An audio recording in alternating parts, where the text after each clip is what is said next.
سلام، خوش اومدید به اپیزود 13 از من و کتاب و یک صدا. توی این اپیزود میخوایم با هم دیگه فصل 10 کتاب باشگاه 50 صبحی‌ها شروع کنیم، ولی قبل از این اول اینکه معذرت میخوام بابت تأخیری که بین اپیزودا افتاده بود که این 2 دلیل داشت. یکی اینکه من دانشجوام و این هفته سخت مشغول امتحانام بودم و یکی دیگه اینکه یکم دلسرد شده بودم راستشو بخواین و میخواستم قبل از اینکه این اپیزودو ضبط کنم بیام یه نظرسنجی بذارم توی یوتیوب و ازتون بپرسم که اصلا به نظرتون ادامه بدم یا ادامه ندم. ولی بعدش به خودم گفتم که من هدفم مهمتر از این حرفاست. حتی اگه یه نفرم به این کتابی که من دارم میخونم گوش بده برام ارزشمنده و نیازی نیست که یهو اونقدر تعداد بره بالا و واقعا حتی اگه یه نفرم گوش بده برای من کلی ارزشمنده.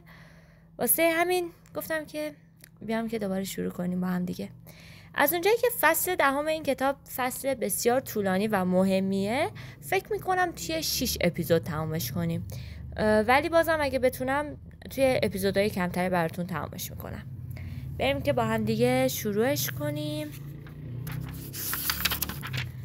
فصل 10. از اونجایی که هر فصل با یه نقل قول شروع میشد میریم سراغ نقل قولش. 4 تمرکز اصلی تاریخ سازان. زندگی اعطا شده از جانب طبیعت به ما کوتاه است، اما یادبود یک زندگی استثنایی جاودانه است. این نقل قول از سیسرون، فیلسوف اهل روم هستش. هنرمند و کارآفرین دست در دست یکدیگر در امتداد ساحل به سمت محل قرار با میلیاردر برای جلسه آموزشی روز بعد حرکت می‌کردند و آفتاب به زیبایی هرچه تمامتر بالا می‌آمد. آقای رایلی قبل از آنها به محل قرار رسیده بود و با چشمانی بسته روی شنها نشسته بود و سخت مشغول مدیتیشن بود. پیراهن نپوشیده بود و شلوارکی مشابه طرح لباس آقای سخنران در روز نخست به تن داشت و یک جفت پوتین قواسی لاستیکی با طرح صورتک‌های خندان به پا داشت. شما هم اگه آنجا بودید از دیدن او با آن ظاهر حسابی سرگرم می شدید.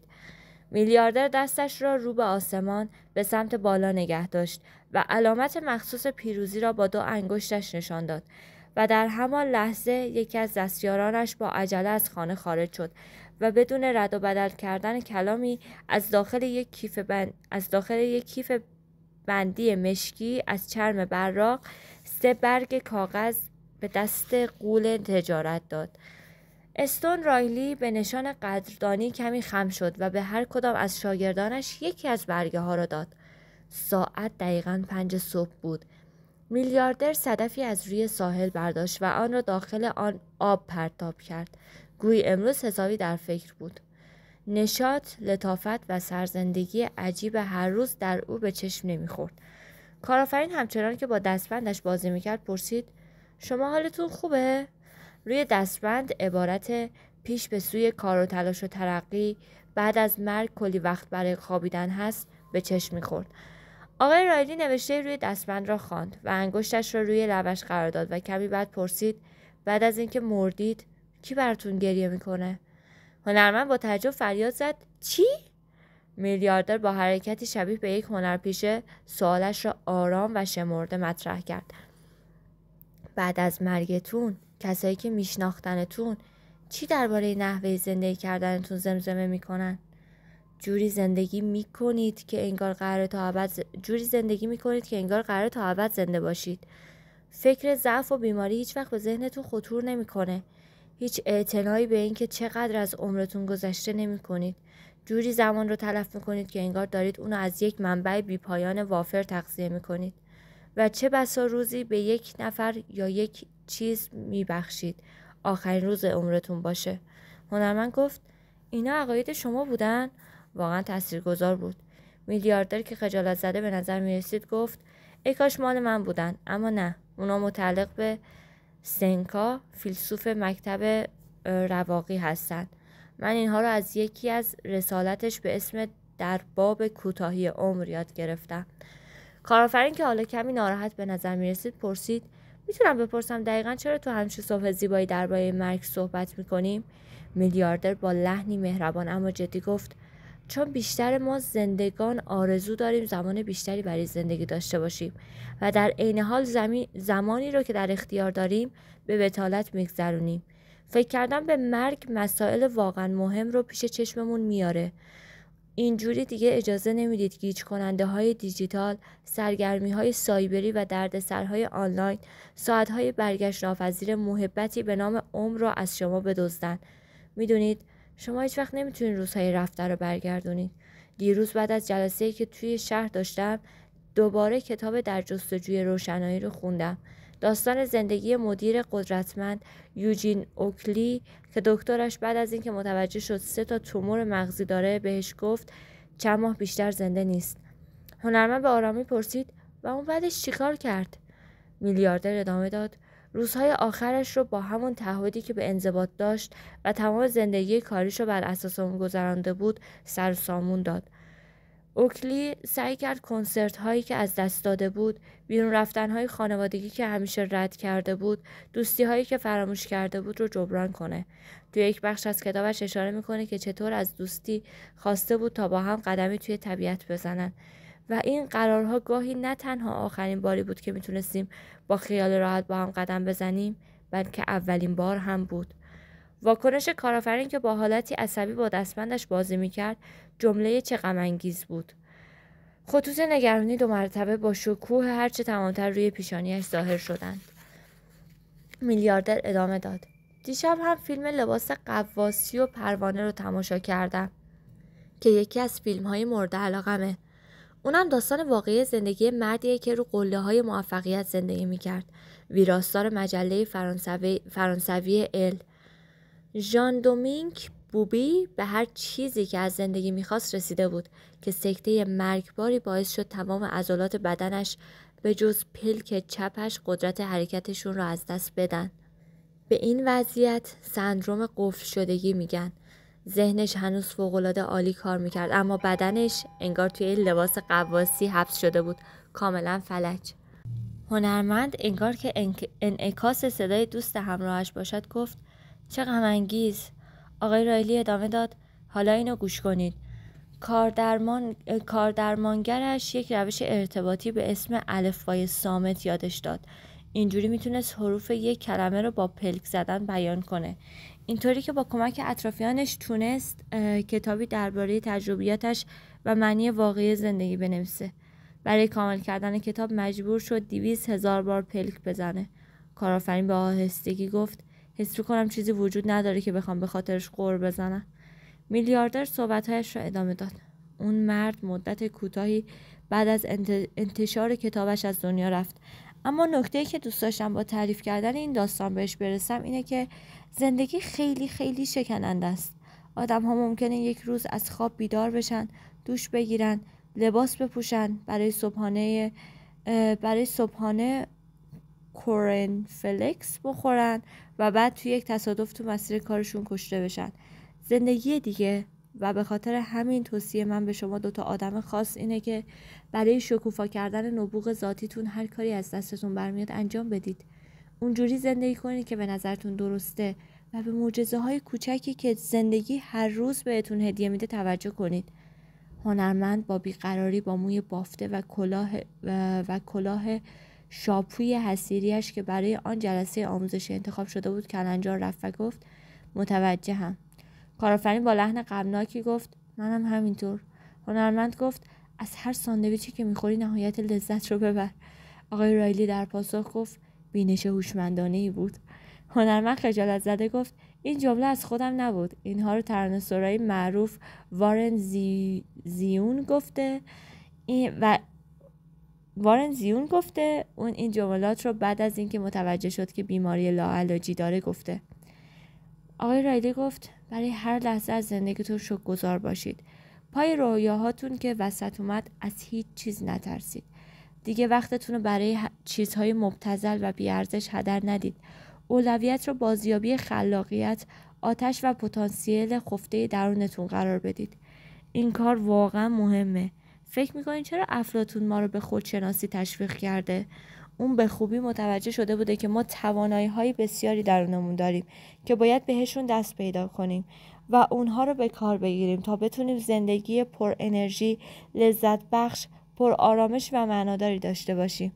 غفلت کردن از این منبع توانایی میتونه باعث ایجاد بستری بشه مملو از رنج ناشی از توانایی‌های بلا استفاده، خشم حاصل از بیباکی پذیرفته نشده و رغبت تعالی کشف نشده. یک موج سوار مثل برق و باد از کنارشان عبور کرد و دسته سنجاب ماهی از داخل آبی به زلالی پاکی وجدان ابراهام لینکلن عبور کردند. بچه واقعا معذرت میخوام اگه من اسم این شخصای خاص رو اشتباه میگم. میلیاردر با لحن یک راهنما گفت و این نکته به زیبایی هرچه تمامتر ما رو به اونجایی میرسونه که امروز صبح میخواستیم شما رو باهاش آشنا کنیم. لطفاً با دقت برگه‌هاتون رو نگاه کنید. خب دو شاگرد روی برگه‌هایشان به این الگوی آموزشی برخوردن. اینجا یه تصویر داریم، تصویریه که روی برگه‌هایی که آقای رایلی به هنرمند و کارآفرین داده. من عکسش رو براتون میذارم، ولی اینطوریه که سرتیتر نوشته 4 تمرکز تاریخ سازان. بعد یه دایره است، این دایره به 4 قسمت تقسیم شده. قسمت اول نوشته هوش سرمایه گذاری، قسمت دوم نوشته رهایی از حواس پرتی، قسمت سوم نوشته تمرین های شخصی و قسمت چهارم عادت به پیشرفت روزانه. خب حالا بریم سراغ توضیحاتش. تمرکز اول تاریخ سازان، هوش سرمایه گذاری. میلیاردر مفهوم سرمایه گذاری را که توسط روانشناس برجسته جیمز فلین مطرح شده بود برای آن دو توضیح داد. بینش ارزشمندی که این روانشناس مطرح کرد این نکته است که چیزی که موجب به کمال رسیدن یک اسطوره می شود نه میزان توانایی مادرزادی او که شناخت و سرمایه گذاری بر روی این میزان توانایی است. آقای رایلی شمرده و با دقت شروع به صحبت کرد. خیلی از بهترین ورزشکارهای دنیا مهارت‌های مادرزادی کمتری نسبت به سطح رقابت‌ها داشتند، اما تعهد استثنایی اونها و اینکه تمام وجودشون رو وقف استخراج حداکثری توانایی‌هاشون کرده بودند، اونها رو به یک نماد و سمبل تبدیل کرد. یک چیزی که مثل همون ضرب المثل قدیمی که میگه مسئله اندازه سگ در یک مبارزه نیست، اندازه مبارزه طلبی در یک سگه.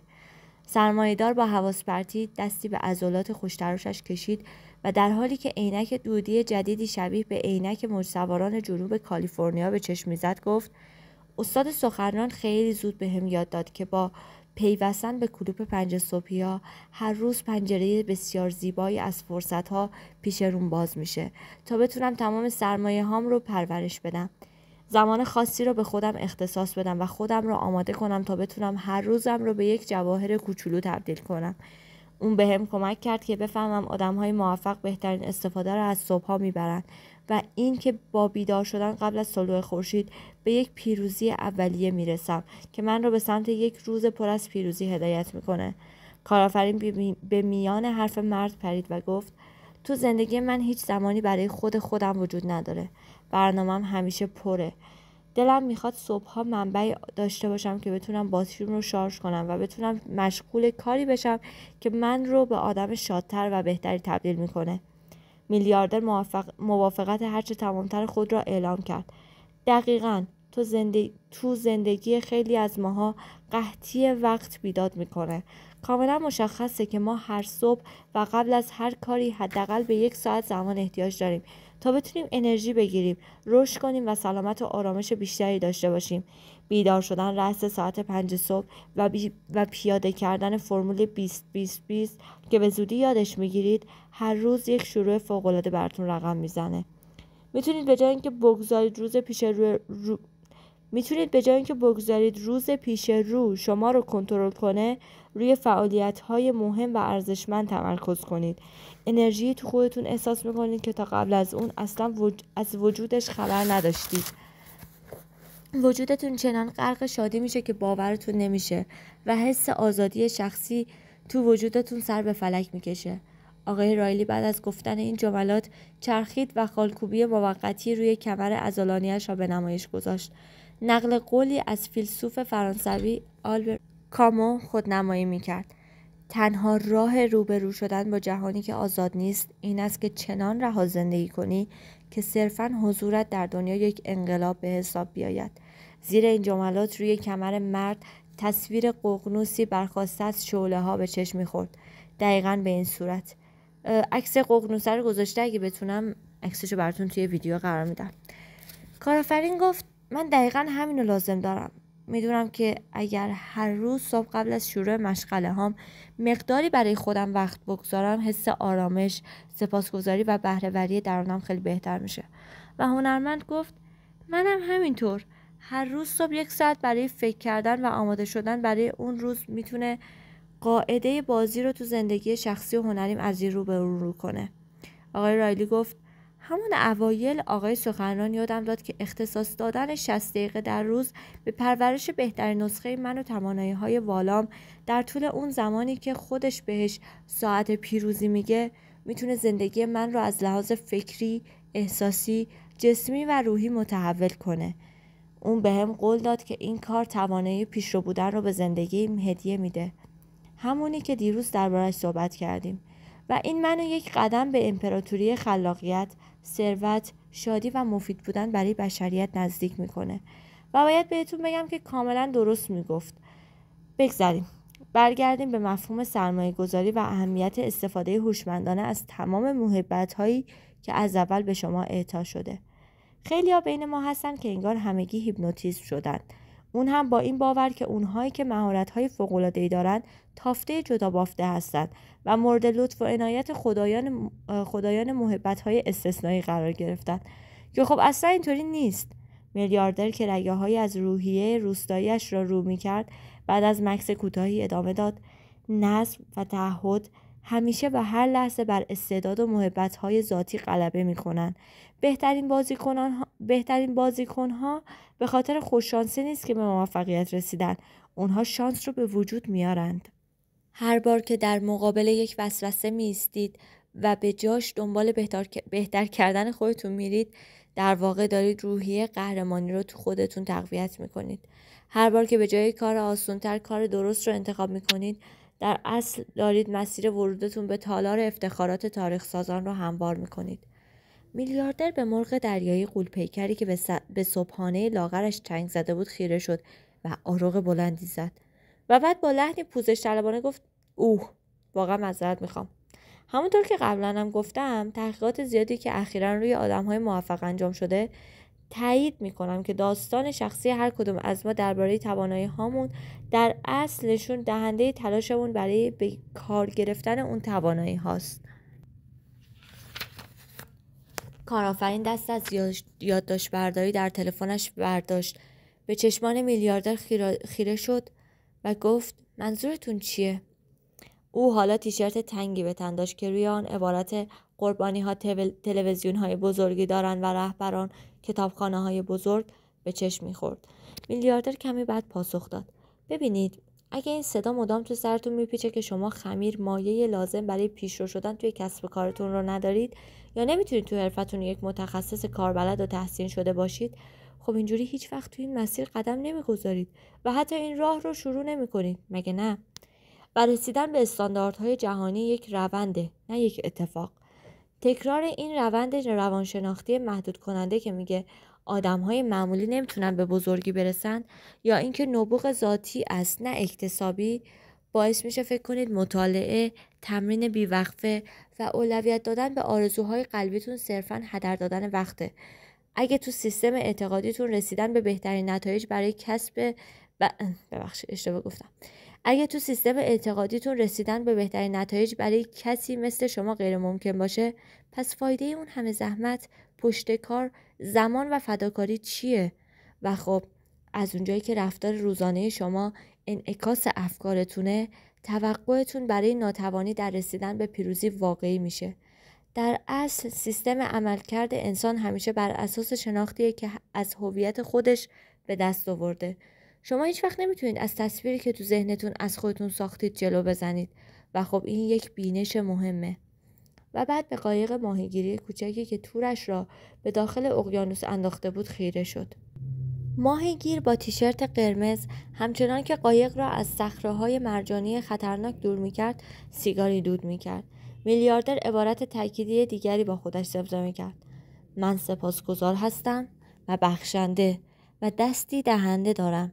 زندگی من زیبا، خلاق، پرسود، موفق و جادویی است. و بعد به بحث سرمایه گذاری بازگشت. روانشناسی های مثبت اندیشی به شیوه روایت داستانمون درباره اینکه کی هستیم و به چه دستاوردهایی میتونیم برسیم و نحوه رفتارمون برای تحقق بخشیدن به این دستاوردها پیشگویی خود محقق شونده میگن. ناخودآگاه ما الگوهای فکری رو در سنین پایین از افراد تاثیرگذار اطرافمون مثل والدین، معلم‌ها و دوستان به ودیعه میگیره و از اونجایی که نتایج زندگی ما حاصل اعمال ما هستن، این داستان شخصی عموماً ناقص به واقعیت وجودی ما تبدیل میشه. خیلی جالبه نه؟ اما خب اکثر ما بهترین سالهای زندگیمون رو اینجوری میگذرونیم. دنیا یک آینه است و ما ازش چیزی رو میگیریم که هستیم، نه چیزی که میخوایم. خب به نظرم تا اینجا کافیه برای اپیزود 13. ادامه فصل 10 رو میذاریم برای اپیزودهای بعد. امیدوارم که لذت برده باشید.